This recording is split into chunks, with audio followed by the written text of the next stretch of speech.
Well, I think there are several ways. First of all, if they know specifically the areas of interest to them, on the left-hand side of the home page, we have a list of categories.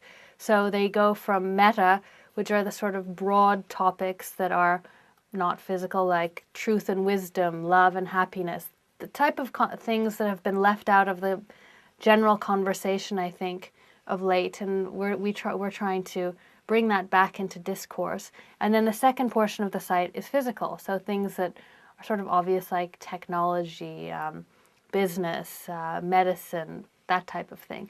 And so you could, the user could look through the categories and click on those, or on the home page we have a list of 4 features in the top window that we've created based upon users. So it could be, is the American political system broken?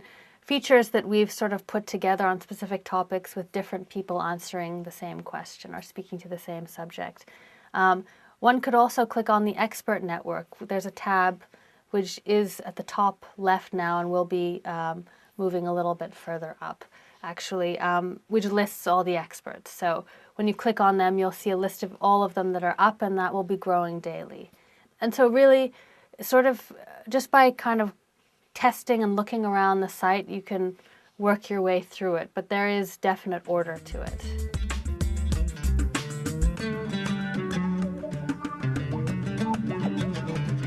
I think the biggest mistake is by staying just on the home page and not looking around, and also not joining the conversation. So, I mean, you asked for the biggest mistake. Maybe the biggest mistake is not joining the conversation.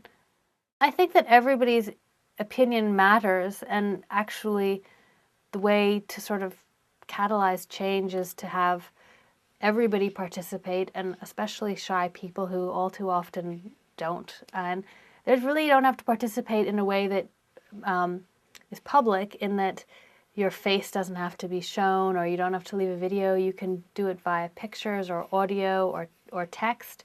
Hopefully video is the way you'll do it, but there is all manner of ways to participate. So there's really no reason why people shouldn't.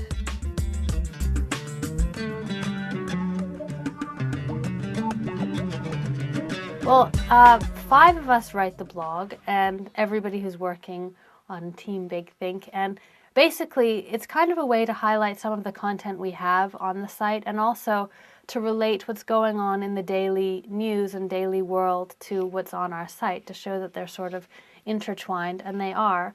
And also, it's useful for us to figure out what's going on in the news and see the stories that we should be following ourselves.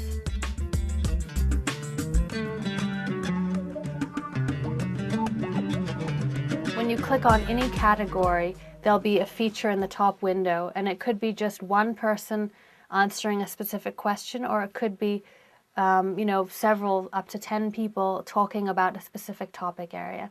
And so a feature is in essence based upon a general theme or a question, and it's portions of interviews that we have pulled out with people speaking to this theme or question, and it's on a specific topic. So it's usually quite short. They're in between maybe 30 seconds to 2-minute responses, and so you can compare the way people have answered the question. So say, for instance, people speaking about what the big issues of the next election should be. You could see, what Mike Gravel has said versus Peter Thiel versus Larry Summers versus Moby. And so you get to see people from very different walks of life talking about the same issue.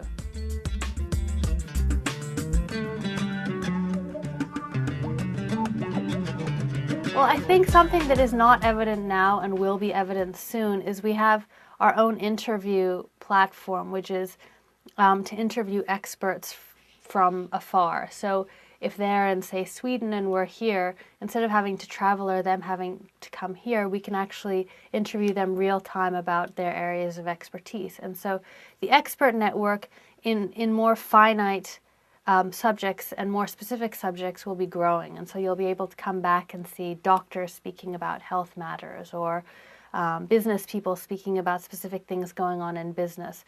And that will be much more tangible and real information that's accessible in specific subject areas rather than broad questions. That will be growing. We'll also still be maintaining the larger themed content because that's, what a lot of people are interested in too. The user participation will definitely be growing, and we'll be listening to feedback from what users want and incorporating their ideas as well into that. But in the immediate term, I see the expert network growing quickly, and also just more and more content on the site, and most importantly, participation from the people who are coming to it.